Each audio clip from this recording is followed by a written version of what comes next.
I'm here tonight to ask you not to let the hospital plan go forward in its present form and to vote no on the proposed levy. When there is a good plan for healthcare investment here, I will fully support it and happily contribute to it, especially if it includes a sizable investment in the county as well as in Windsor. But this current proposal is not a good plan, and so this levy is not a good idea. I'd like to tell you about a project related to this issue that is currently underway. Vacant Windsor is a crowdsourced project in which volunteers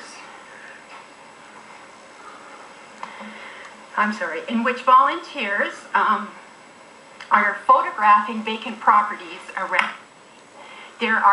Right now there are 445 members of this in the Vacant Windsor Facebook group, and together we have photographed more than 600 vacant properties. You can see on the first slide here, those properties have been mapped. There is an online version of this map that's available to the public, and it is interactive. And clicking on any pin on the map will bring up the photograph of that location.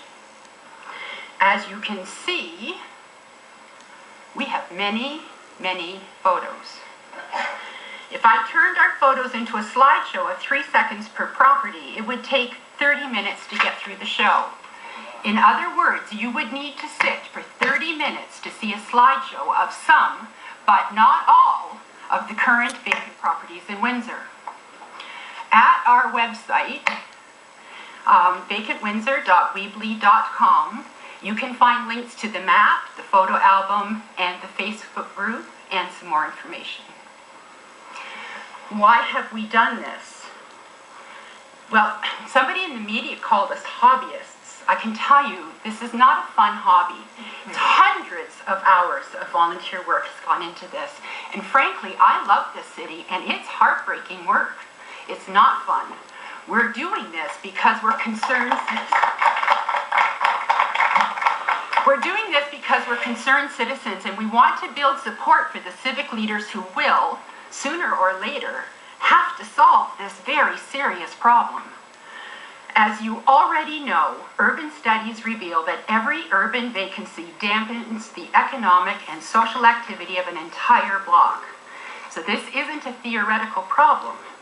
Vacancies lead to a lifeless city without vibrancy, a slowed economy, a lowered quality of life. Up-and-coming young professionals, artists, and entrepreneurs are not attracted to dull, lifeless downtowns or to suburbs. Studies confirm that they want to live in downtowns with all the amenities. They choose their city first and their job second. Windsor parents have watched our children leave for these more vibrant locations. We are losing some of the best of the next generation. Solving our vacancy problem is already an uphill battle. Let's not actively make it worse. Demolishing our 2 central hospitals and forcing doctors' offices, labs, drugstores, and other support services away from the heart of the city may never be repairable. Gutting the city for urban sprawl does not work. Not for city residents or area residents, not for their health, and not for the local economy. It is costly and hugely dysfunctional. It has resulted in major failures in many North American cities, a cycle that is well documented and that literature is widely and easily available. Windsor does not need new greenfield development. It does not need a distant suburban hospital.